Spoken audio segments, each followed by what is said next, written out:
So, ang topic po natin ay yung sinabi po ni Jesus Christ. Beware of false prophets. Lahat magsabing, beware of false prophets. Yan, beware of false. Anong ibig sabihin pag sinabing beware? Mag-ingat, maging careful, kailangan maging alert, kailangan maging attentive tayo sa tinatawag pong mga false prophets. So, ang pag-uusapan po natin, sasagutin po natin ang mga tanong. Una, ano ba yung false prophets? What is a false prophets? Sino ba yung false prophets? Hindi tayo maninira ng mga tao, ng mga pangalan, pero ang babasihan po natin ay kung ano po yung description ng Bible patungkol sa mga false prophets. And secondly, why are we warned about them? Bakit po tayo sinabihan ni Jesus na mag-ingat sa mga bulaang propeta? Yun yun sa Tagalog. Bulaang propeta. And why is their deception effective? Bakit maraming naniniwala sa mga false prophets? And lastly, paano natin madidiscern na ang isang tao po ay false prophets? Napapakinggan nyo man ako magturo at Bible study and minsan nangangaral. But I give you the liberty, mga kapatid, to judge me, na husgahan nyo ako kung ako ba ay false prophet or totoong prophet. It is your right. Hindi pwede na porket may isang mangangaral lang na nagsabi ay gagawin mo na. Karapatan mo na magsaliksik ng katotohanan dahil malinaw po na sinabi sa Bible, marami pong mga bulaang propeta. So, unang sagutin natin ang tanong, what is a false prophet? Ano ba yung bulaang propeta? Basahin natin ang 2 Corinthians chapter 11,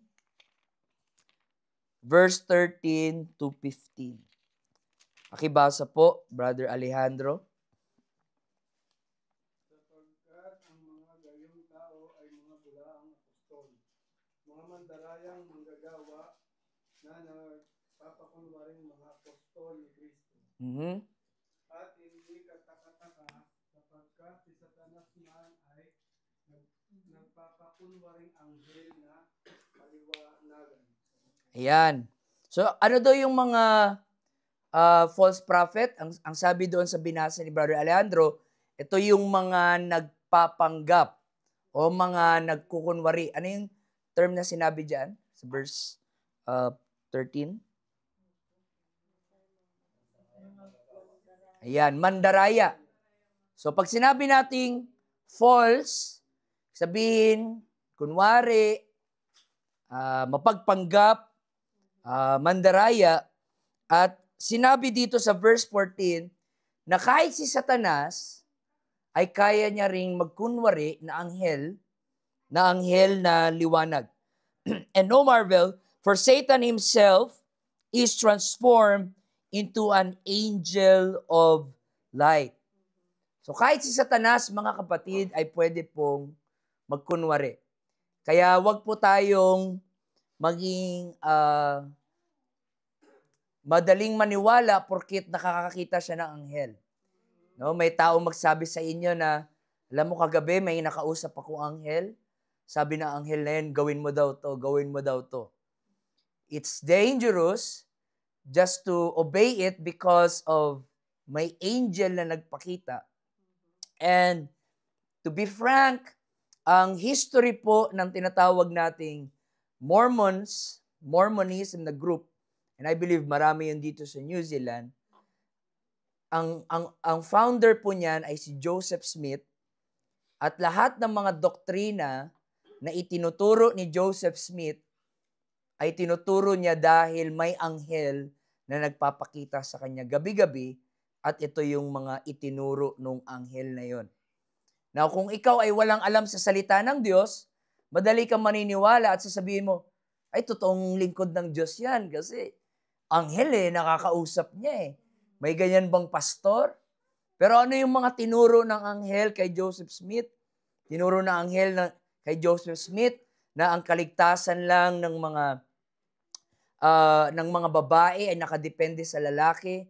Kaya yung mga sinaunang Mormons ay marami silang asawa dahil kung ang mga babae ay gusto maligtas, kailangan niyang magpangasawa ng kahit sinong lalaki.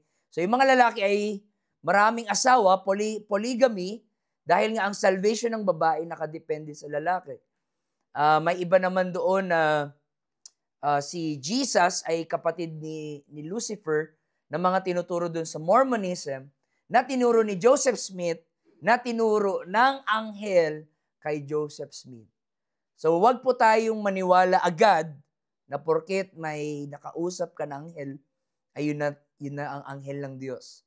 Kailangan tignan mo rin ano yung sasabihin ng anghel na yon. Kung ang sasabihin ng anghel na yun ay taliwas sa salita ng Diyos, hindi anghel yon. Nagpanggap lang siya na anghel, pero yun ay si Satanas. So ang false prophet, mga kapatid, ito yung mga nagpapanggap, no? Kunwaring lingkod ng katwiran, kunwaring anghel ng liwanag. At sa description pa ni Jesus, balikan natin sa Matthew chapter 7, ang description ni Jesus ay wolves in sheep's clothing. Matthew 7:15. Ano ibig sabihin yan? Nakadamit sila na parang tupa, pero yun pala sila ay mga wolves. Or sa Tagalog ay lobo. Di ba? So, ibig sabihin, sa panlabas, mukhang maamo, mukhang mabait, mukhang lingkod talaga ng Diyos. Ang ganda ng smile niya. Pero sa loob pala, siya ay wolf. Siya ay lobo. Dahil alam ni Satanas, hindi persecution ang sisira sa church. Hindi bagyo, hindi lindol, hindi tsunami, hindi anumang mga nature's disaster ang sisira sa church. As a matter of fact, yung mga country na pino-persecute ang church, mas lalong lumalago ang church pag pino-persecute ang church. Ang sisira sa church ay yung tinatawag nating inside job. Yung mga tao sa loob na mga nagkukunwaring makadiyos, nagkukunwaring reliyoso, pero yun pala ay mga lobo. Baka mamaya yung iba doon ay katabi mo ngayon. Biro lang, mga kapatid. Praise God. No, pero ang sabi ni Jesus, mag-ingat tayo sa mga nagdadamit na tupa, pero sa loob ay lobong maninila. Sa Old Testament, mga kapatid, ang mga false prophet ay pinapatay. In Deuteronomy chapter 18, verse 20. Pakibasa po, Brother JP.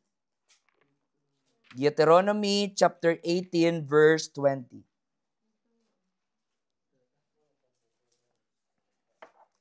Ngunit ang propeta na magsasalita ng salitang may pagpapalalo sa aking pangalan, na hindi ko iniutos sa kanya salitain o magsasalita sa pangalan ng ibang mga Diyos, ay papatayin nga ang propetang yaon. Anong gagawin? Sila ay binigyan ng Diyos ng karapatan.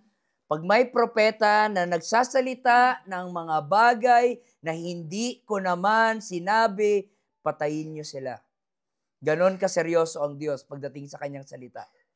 Kaya mag-ingat kayo sa mga sinasabi niyong binigyan ako ng Diyos ng salita. Sure ka na salitain ng Diyos? O baka guni-guni mo lang yan? Baka imahinasyon mo lang yan? Dahil sa Biblia, pinapatay ang mga propeta na akala nila kinausap sila ng Diyos, but it's just figment of their imagination. It was just their presumptions and opinion, at sila po ay pinapatay sa Bible, mga kapatid, no? Nung lumang panahon. So, ang mga false prophet, madidiscern natin sila. Una, sila po ay nagsasalita ng mga bagay na wala sa Bible o wala sa salita ng Diyos.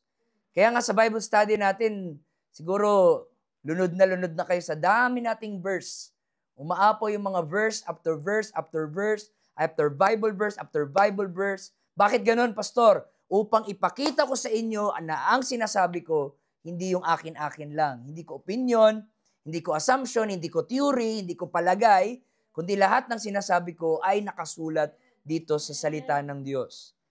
Okay? Once na may sinabi ako ngayon sa inyo na wala dito, huwag niyo naman ako patayin. Palayasin niyo na lang ako. You have the right to curse me, to condemn me, if I start speaking words na hindi naman nakasulat sa Bible.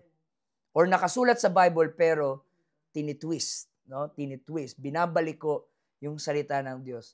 Every time ang preacher ay tatayo sa pulpit, siya ay nakapailalim sa salita ng Diyos. Lahat ng sasabihin niya dapat nakasulat dito. Wala siyang pwedeng sabihin na dahil lang pakiramdam niya lang o tingin niya lang o palagay niya lang. Kailangan lahat ng kanyang sasabihin ay naayon sa Word of God. Kaya nga ang buhay sa ministry, wala kaming ibang ginagawa kundi mag-aral ng salita ng Diyos dahil kami ay mananagot sa Panginoon pag may sinabi kami dito na hindi naman yun sinabi ng Diyos. Okay? So basahin natin ang isa pang talata sa Jeremiah chapter 14, verse 14. Jeremiah 14:14. Pakibasa, Sister Shane. Then the Lord said to me, the prophets are prophesying lies in my name. I have not sent them or appointed them or spoken to them. They are prophesying to you false visions, divinations, idolatries, and delusions of their own mind. See, ano yung pinaprophesy nila? Sinasabi nila na, ito ang sabi ng Diyos. Pero ang totoo, yun lang ay mga katang-isip lang nila. No, mga gawa-gawa lang nila. Kaya huwag tayong mag-a-idol ng isang ministro. Huwag tayong mag-iidolo ng sino mang pastor. We respect, we obey, but don't idolize. Bakit? Dahil paano kung may mali yan nasabi, susunod-sunod ka pa rin. At tinatawag doon na blind loyalty. Sunod-sunuran ka, kahit mali na yung sinasabi niya, kahit taliwas sa salita ng Diyos, susunod ka pa rin. Mga kapatid, tinawag tayo ni Lord upang magpasubmit sa leadership, pero once na ang leader ay hindi na naayon sa salita ng Diyos, binigyan tayo ng karapatan ng Diyos na sumuway.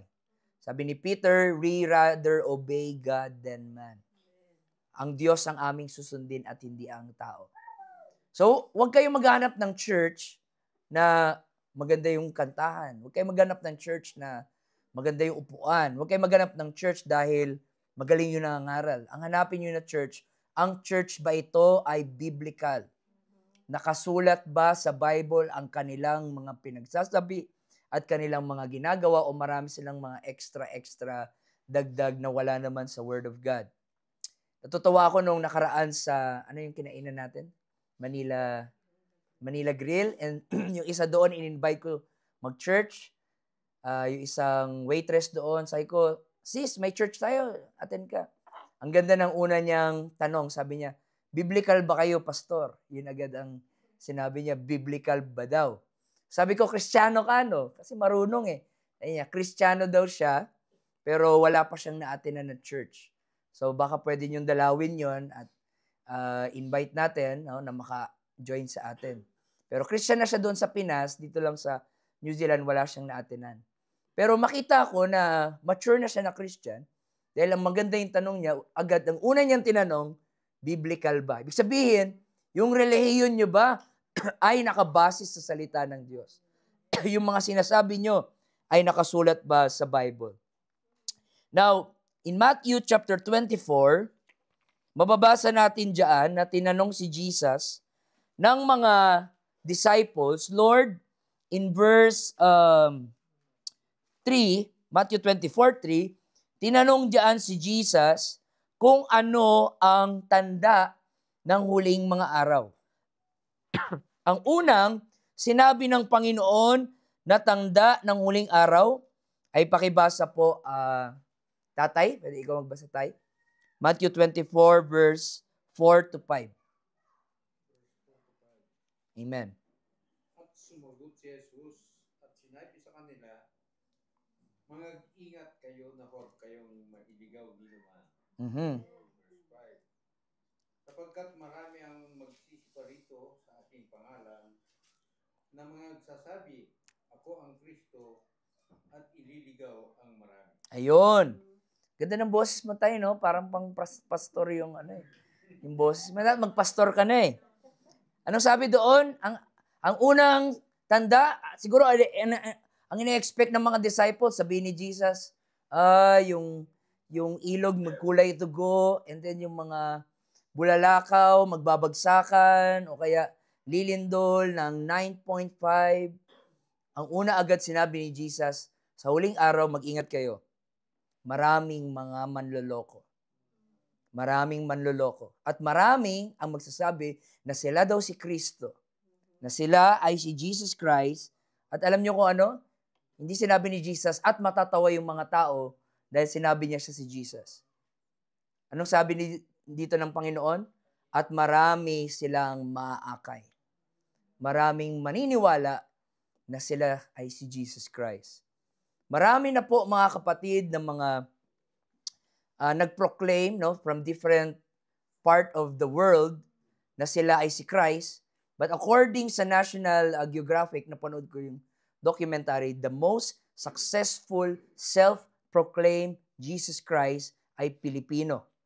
At yun po ay sa Davao, doon ay si Apollo Quiboloy, na he claimed na he is the Son of God. And by the way, dating taga-UP si Quiboloy na umalis at nagbuo ng sarili niyang grupo at dumami yung kanilang grupo at si Quiboloy lang ang tanging pastor na may sariling airplane, may sariling yate, may dome, pinakamalaking dome sa buong mundo doon sa Davao, 80,000 capacity ang tao doon. And hundreds and thousands ang followers niya sa buong mundo. May sarili siyang TV channel, yung Sunshine TV. And according sa National Geographic, siya ang pinaka-successful na sinabi niyang siya ang Son of God. Biniro-biro pa nga niya yun na hindi daw tayo maliligtas kung hindi niya pipirmahan yung permit ng ating kaligtasan. Now tayo, natatawa tayo. Ano nagsasabi nito? Pero yung kanyang mga followers ay umiiyak. Yes, yes. The Son of God, the Son of God. So, it's happening. We are in the last days. Hindi tayo paparating na. We are now in the last days. And so many people now are professing themselves na sila po ay si Christ. Now, basahin natin sa verse 11. Matthew 24:11. Pakibasa po, Brother JP. Matthew 24:11. Ano lang, basahin mo na lang yun.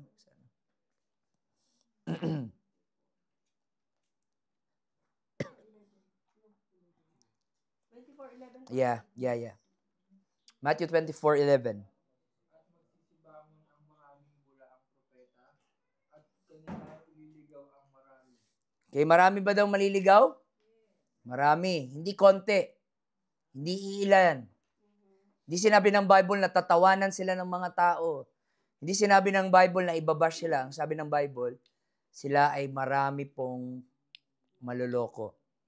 Malilin lang. No? And it happens also in Acts chapter 13.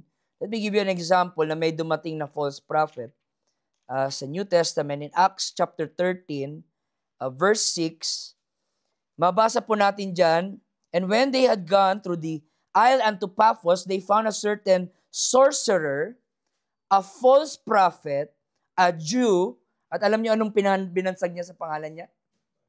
Bar Jesus. Sabi niya, ako si Bar Jesus. So dito pa lang ay sa 1,000 years ago, meron nang nag-self-proclaim na sila ay si Jesus. Now, nung nakita siya ni Paul, anong sabi ni Paul sa kanya? Verse 10, pakibasa po. Sino pwede magbasa? Brother Eric? Gawaan. Gawa 13 verse 10.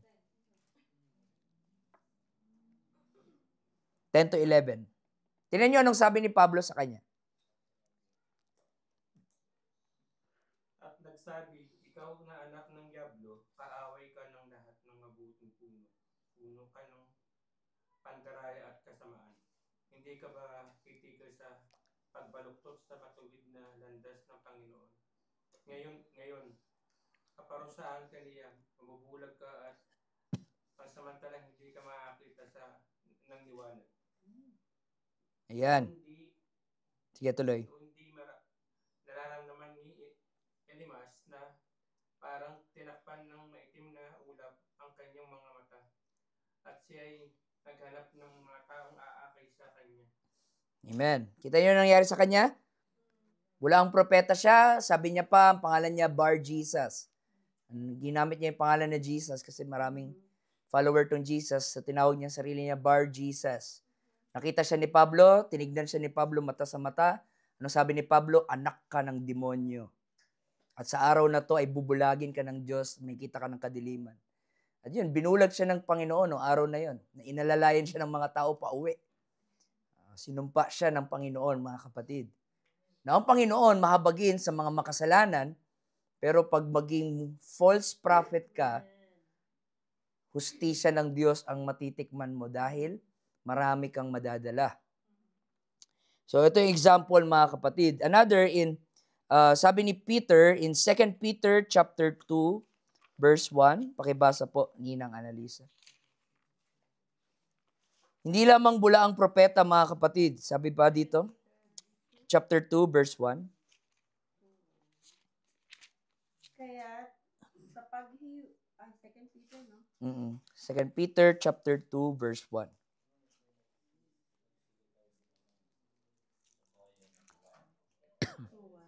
Kaya sa paghihiwalay ng lahat ng kasamaan at lahat ng pagdaraya at pagpapaimbabaw at mga pananaghili at ang lahat ng panglalait.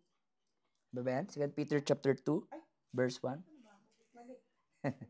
Okay lang. Pastor. It's okay. Ngunit may nagsisilitaw din naman sa bayan ng mga bulaang propeta na gaya naman sa inyo'y magkakaroon ng mga bulaang guro na mga papapasok sa lihim ng mga makakapahamak na mga hiduwang pananampalataya na ikatutuwa pati ang Panginoon na bumili sa kanila na magtataglay sa kanilang sarili ng madaling pagkapahamak. Alright? So hindi lang sinabing false prophets, meron ding mga false teachers. Meron ding false pastors.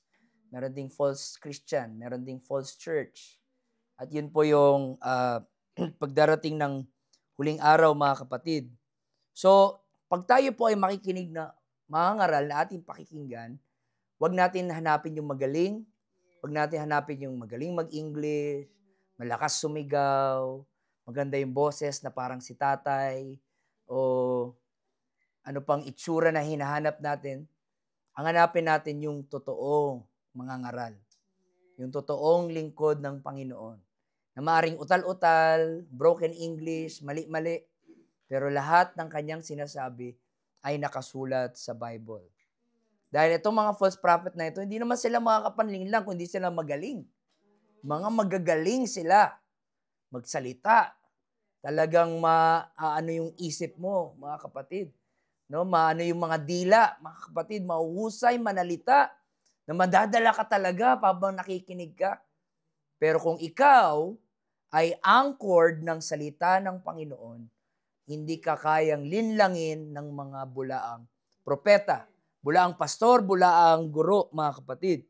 So, ano yung false prophet? Ang false prophet ay mga nagpapanggap, mga nagkukunwari, mga nagsasalita ng mga bagay na hindi inutos ng Diyos, mga lobo na nagdamit na tupa. At sa panahon natin ngayon, yun ang dahilan bakit maraming tao ang papasok sa wide gate. Alam niyo kung bakit?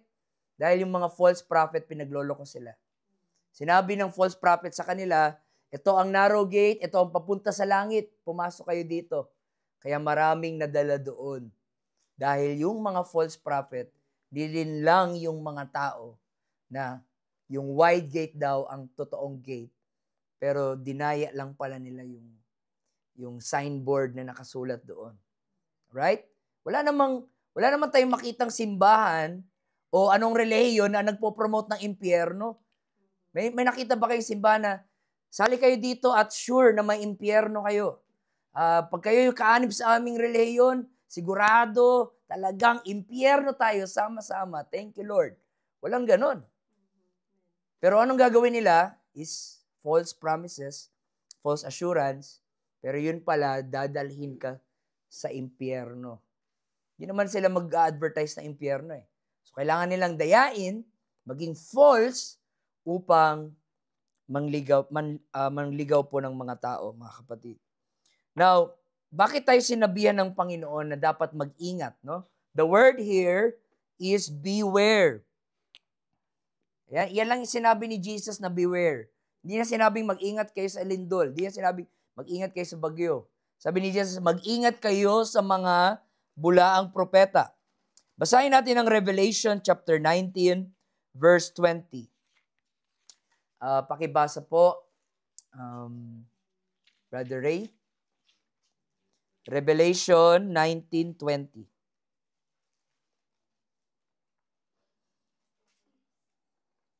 At sinunggaban ang hayop at ang kasama niya ang bulaang propeta na gumawa ng mga tandang sa harapan nito. Kaya ipinandaya sa mga nagtanggap ng tanda ng hayop at sa mga sumumba sa larawan nito. Ang dalawang ito ay inihagis na buhay sa dagat-dagatang apoy na nagyuyuyad sa asupre. So bakit tayo dapat mag-ingat sa mga bulaang propeta? Dahil mag-aakay sila ng marami saan? Papunta sa impyerno. Papunta sa impyerno. Okay lang madaya ka sa negosyo kasi pwede mo namang mabawi yun sa sunod na araw. Pero yung madaya ka sa kabilang buhay, wala nang bawian yun, mga kapatid. Hindi mo na mababawi yun. May nagkwento pa nga noon na hindi naman totoong kwento, pero parang pa-joke-joke niya lang. Pagdating daw natin sa impyerno, lahat daw ng tao, iniisa-isa natin, tinitingnan natin yung muka, hinahanap natin yung pastor na nanloko sa atin, na hindi sinabi yung totoo sa atin. And that's what happened. Ito yung sinasabi ni Jesus sa Matthew chapter 15:14, na ang mga bulag ay umaakay ng mga bulag. Kita na kayo ng ganon? Bulag, inaalalayan yung bulag. Saan sila, anong mangyayari sa kanila? Mga bulag, nagsama-sama. Sabay silang mahuhulog sa bangin.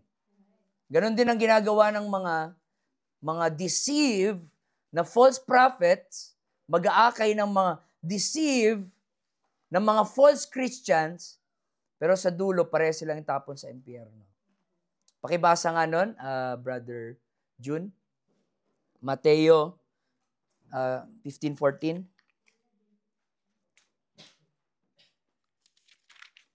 Pabayaan ninyo sila'y mga bulag na taga-akay. At kung ang bulag ay umakay sa bulag, ay pakuha sila mga hulog sa hukay. Ayan. Mga bulag, inaakay mga bulag. Spiritually dead na pastor, nangangaral sa spiritually dead na mga membro, na may spiritually dead na preaching, na may spiritually dead na sermon, na may spiritually dead na church, at sa huli, parehas silang itatapon sa dagat-dagatang apoy. Bulaang propeta. Amen. And then in Acts chapter 20, verse 29, pakibasa po, Brother Luis. Acts 20, gawa ng mga gawa, verse 29 to 30. Aking talastas na paggalis ko ay magsisipasok sa inyo ang mga ganit na lobo na hindi magpapatawad sa kawan. At magsisilitaw sa mga din niya ang mga taong mga sasalita ng mga bagay na masasama upang mga dala ng mga alagad sa kanilang hulihan. Ayan. Sabi ni Pablo, sigurado ako pag alis ko sa iglesyang ito, yung Ephesian church ang kausap niya, pag alis ko may mga papasok na mga ganid, yata yung ginamit na term, na mga lobo na magdadala ng kasiraan sa iglesia. Alam niyo, isa sa ebidensya ng totoong church ay yung may accountability. Isa sa ebidensya ng totoong church ay may disciplinary action sa mga nagdudulot ng kasiraan sa iglesia.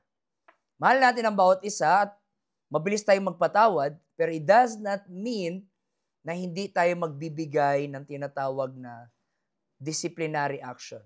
It's not to destroy the person, but it's because we love the person. Mahal natin yung taong iyon at kailangan disiplinahin dahil pag hindi mo yan ididisiplina, ang kasalanan ay parang cancer po yan. Kakalat po yan sa loob ng iglesia. O kung may isang kapatiran sa church na patuloy na nagkakalat ng chismis sa loob ng iglesia, ay diin nyo na yung taong yan bago pa yan magkalat ng marami pang chismis sa loob ng church. Nagulat ka na lang isang linggo, lahat kayo magkakaaway na. Yun pala, dahil may isang marites, hindi naman dahil marites yung pangalan niya, pero marites yung ginagawa niya, alam mo, sabi nito, alam mo, sabi nito, alam mo, sabi nito. Nagkaroon ng malaking kasiraan sa church dahil sinisiraan mo. At ang chismis, hindi lang yung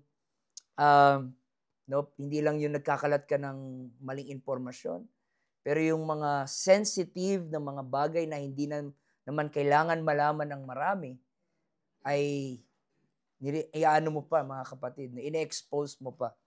So, ang totoong church ay dapat disciplinary action sa sino mang nagkakalat ng kasalanan sa loob ng iglesia. Dahil yan po, mga kapatid, ay diyan mo makikita na ang isang Kristiyano ay totoong Kristiyano. Pag yan, sinaway mo at nagpakumbaba, at totoong Kristiyano yan. Pero sabi ng Bible, di ko nababasahin, no? Sabi ng Bible, sabi ni Pablo, isang tao sinuway nyo at ayaw pa rin, hindi willing na mag-repent, ay kausapin nyo kasama ang elder. At pag ayaw pa rin mag-repent, disciplinary action siya. Anong example ng disciplinary action? Huwag mo na siyang patayuin sa pulpit, huwag siyang pa-involve sa anumang ministry, bawal siyang mag-lead ng prayer, bawal siyang mag-lead ng awitin. At pag ayaw niya pa rin, kahit after nung disciplinary action niya, ang Bible ay nagbigay ng tinatawag na excommunicate. May kalayaan ang church na palayasin ang tao na yan at pagbawalan na sa loob ng iglesia hanggat siya ay maging handa na mag-repent, mga kapatid. Harsh talaga. Pero kailangan nating gawin yon upang protektahan ang sheep sa loob ng church. Dahil pag yung mga wolf na yan, ay hayaan mo lang dyan, hayaan mo yan, di yan mangangagat. Huwag kang magkumpiyansa na hindi mangangagat yan. Dahil ang lobo, hindi makakatiis yan, naghanap lang ng timing yan. Praise God. So, next na question is, bakit effective yung kanilang panlilinlang? Okay, bakit effective? Basahin natin sa Ezekiel chapter 13, verse 10. Ezekiel chapter 13, verse 10. Pakibasa, Brother Kenneth. Pwede sa Tagalog. Sapagkat sa makatuwid bagay, sapagkat kanilang hinikayat ang aking bayan, na nagsabi, Yeah, tama. 13:10. nagsabi kapayapaan at walang kapayapaan. At pagka ang isa ay nagtatayo ng isang kuta, narito kanilang tinatapalan ng masamang argamasa. Verse 16. Same chapter. Sa makatuwid bagay ang mga propeta ng Israel na nanganguhula tungkol sa Jerusalem at nangakakita ng pangitahing kapayapaan para sa bayan at walang kapayapaan, sabi ng Panginoon Diyos. Alam nyo bakit marami silang madadaya? Dahil yung mensahe nila ay puro good vibes. Ang sabi ng mga bulaang propeta, peace lang ang lahat. Okay lang ang lahat. Payapa, peace, peace. Sabi ng Panginoon, walang peace, namumuhay sila sa kasalanan. Sabay itong mga walang hiyang mga mangangaral na to sinasabi, okay lang ang lahat. Mahal tayo ni Lord. Peace, peace, peace be with you. Peace, peace, peace. By the way, si Antichrist ay mamahalin ng tao sa mundo dahil ang kanyang number one advocacy ay peace, kapayapaan. And it's not true peace, it's a false peace. Hindi peace yung nagko-compromise ka sa kasalanan para lang hindi magkagulo. Hindi po yun peace.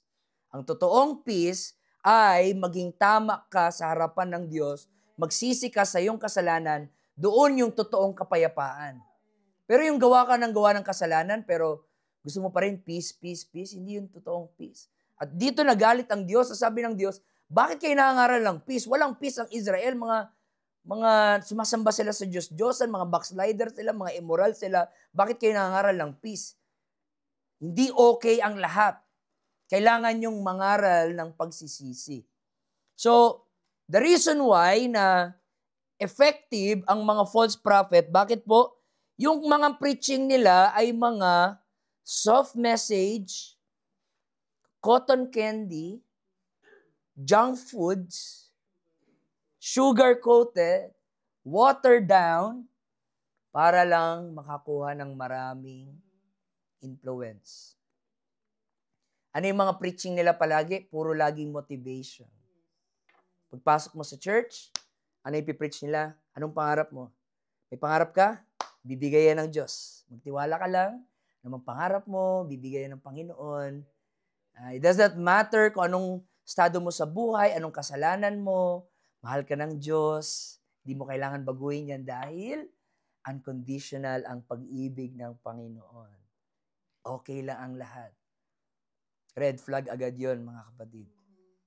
At puro cotton candy, junk food message, cute stories, motivational talk na reach for your dreams, reach for your ambition. Kung anong nilalaman ng puso nyo, sige lang. Sa tamang panahon, ibibigay yan sa iyo ng Diyos. Yun ang mga false prophet. No, junk food. Dahil ang totoong mensahe ng Bible ay ano?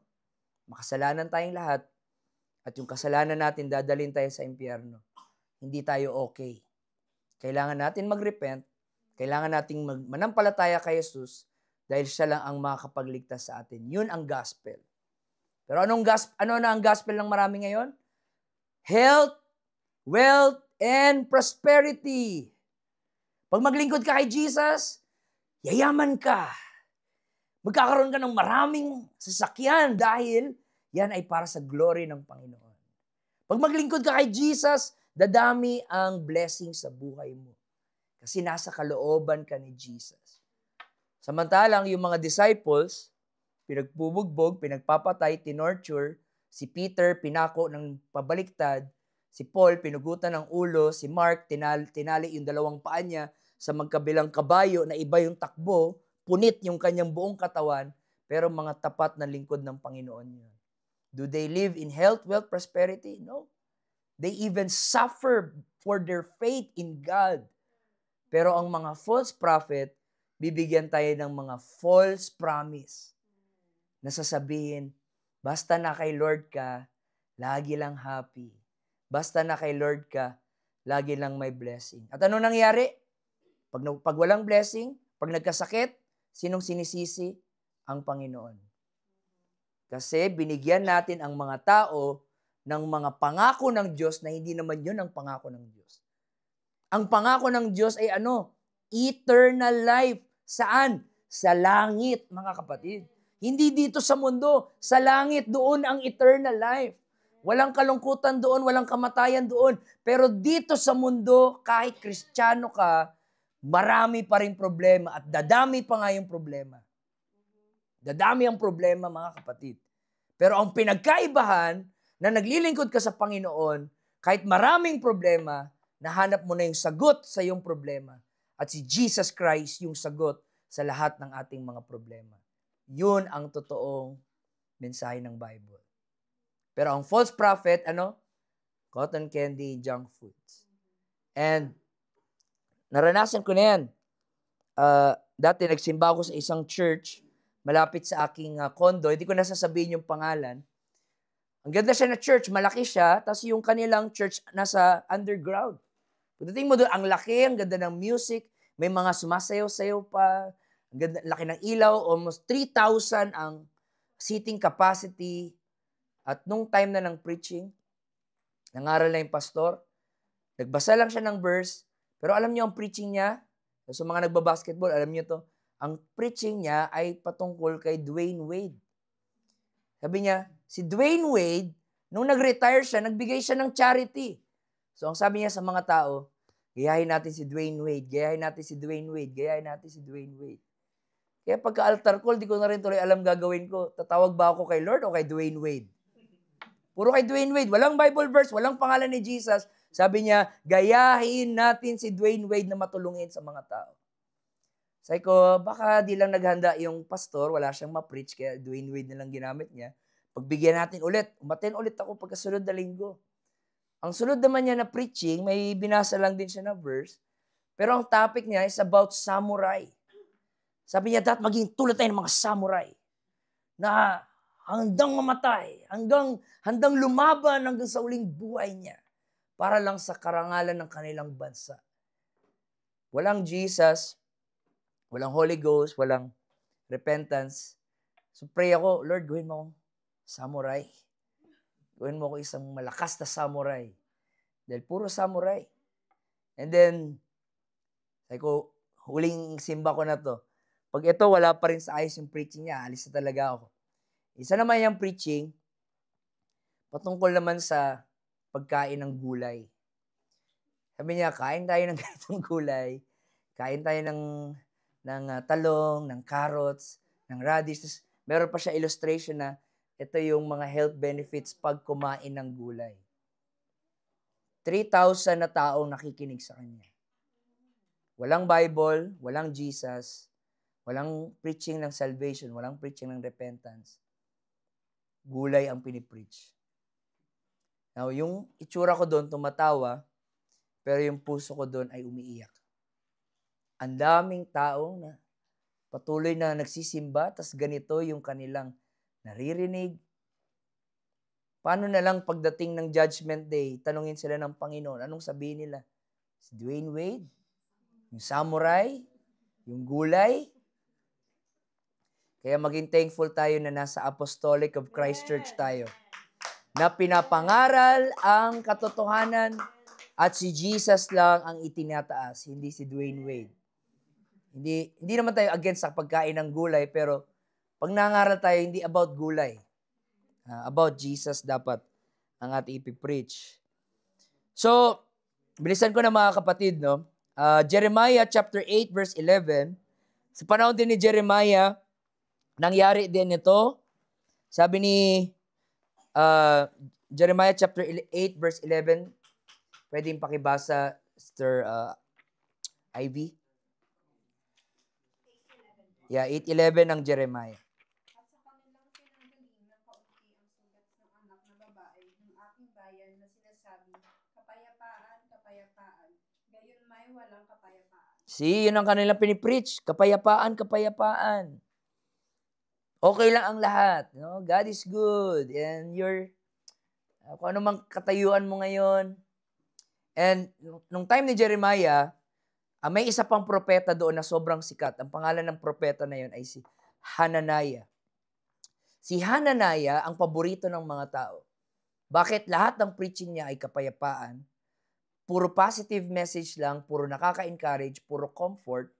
Kaya gustong-gusto nila si Hananiah. Samantalang andito si Jeremiah na kinausap talaga siya ng Diyos at ang pangangaral ni Jeremiah ay pagsisisi sa kasalanan, pagbalik sa Diyos at pagtalikod sa mga kasalanan. Pero alam niyo ginawa nila kay Jeremiah? Binugbog, pinagpapalo, tinapon nila sa kulungan na nasa ilalim ng lupa at nagdusa si Jeremiah doon dahil lang pinangaral niya yung katotohanan. Gusto mo maging sikat? Maging false prophet ka, sisikat ka. Wala pang 1 buwan. Gusto mo maraming pera? Mangaral ka ng wala sa Bible. Gawa-gawa ka ng sarili mo. Sisikat ka, mga kapatid. Pero itong nangaral ng katotohanan, binugbog nila, tinapon nila doon sa kulungan. Si Jeremiah, sabi ni Jeremiah, pag hindi tayo magsisi, gagawin tayong alipin ng Babylonian, parating na sila. Sabi ng Diyos, magsisi tayo at hindi ito itutuloy ng Diyos. Ayaw nilang makinig. Sabi nila, Jeremiah, ang ng preaching mo, masakit. Hard masyado. Si Hananiah ang gusto namin. At nung dumating na ngayong Babylonians, pinagpapatay sila lahat. Nakalabas si Jeremiah, iyak ng iyak si Jeremiah. Kaya niya sinulat yung Book of Lamentations. Sabi ni Jeremiah, sana nakinig kayo sa akin. Hindi kasi kayo nakikinig. Gusto niyo yung masarap sa tenga ng mga mensahe, yung nakakakiliti, yung nakaka-uplift. Ayaw niyong pakinggan yung katotohanan ng salita ng Diyos. Ngayon, nagdusa tayo. So, yun ang dahilan kaya sinulat ni Jeremiah yung Book of Lamentations. So, ano ang dahilan? Bakit sila effective? First of all, because of their false message. Ano ang mga message nila? Motivational talk, comfort, junk food, Wade, gulay, mga ganon mga kapatid. Now, meron pang pangalawang dahilan, bakit marami silang nalilinlang. Matthew 24, verse 14. Napakaganda nito. Pakinggan nyo to. Matthew 24, verse 24 rather. Pakibasa po, Sister May. Dahil maganda yung Bible mo dyan. At yan, Mateo 24:24. Yeah.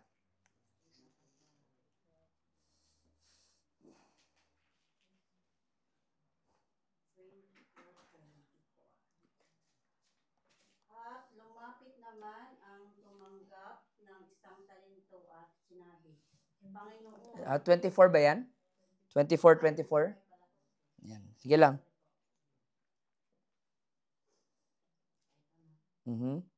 sapagkat may magsisilitaw na mga bulaang Kristo at mga bulaang propeta At ito ang nagagawa nila. Tingnan nyo.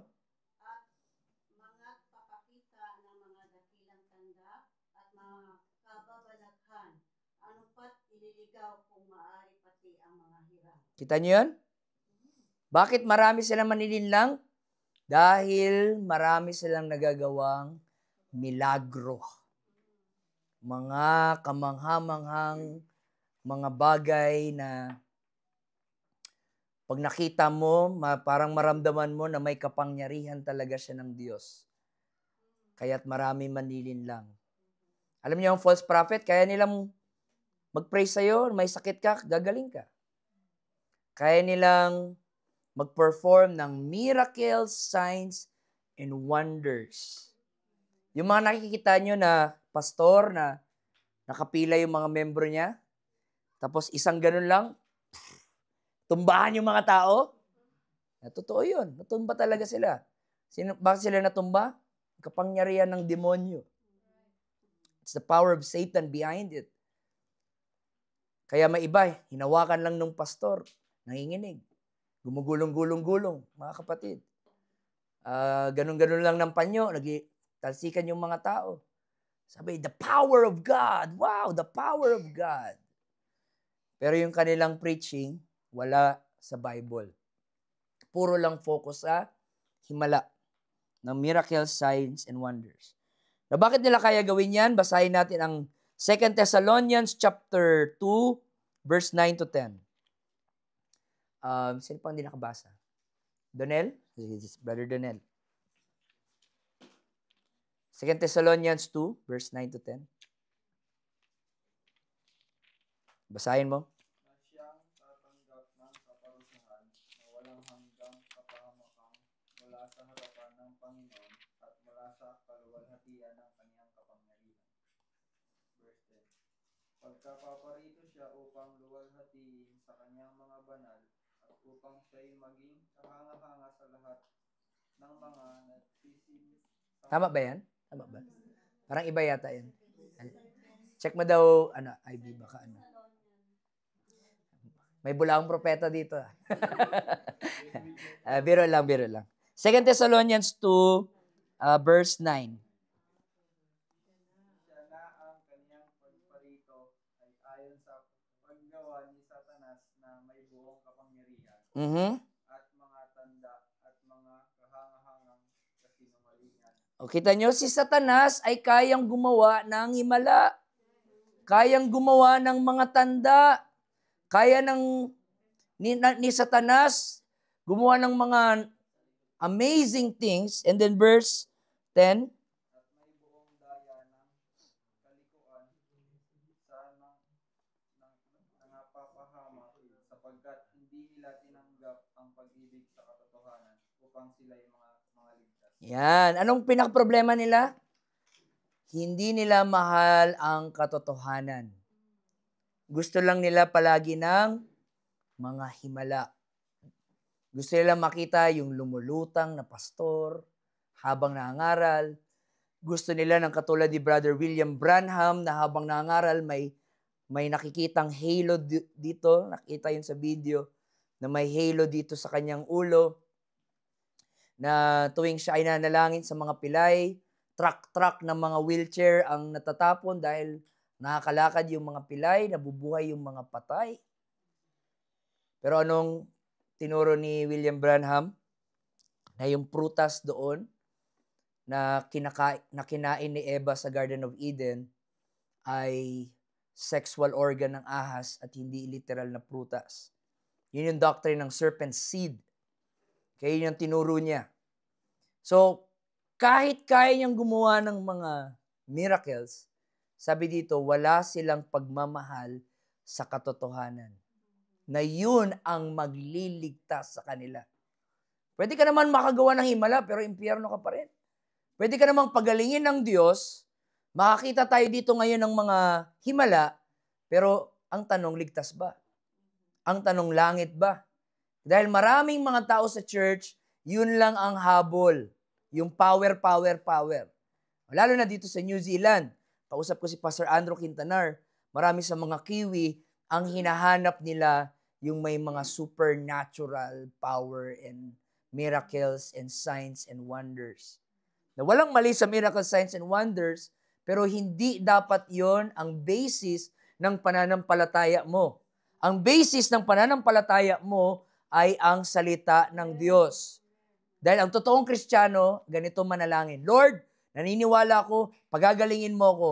Pero kahit hindi, kahit mamatay ako sa sakit na to, maglilingkod pa rin ako sa iyo. Yun ang totoong Kristiyano.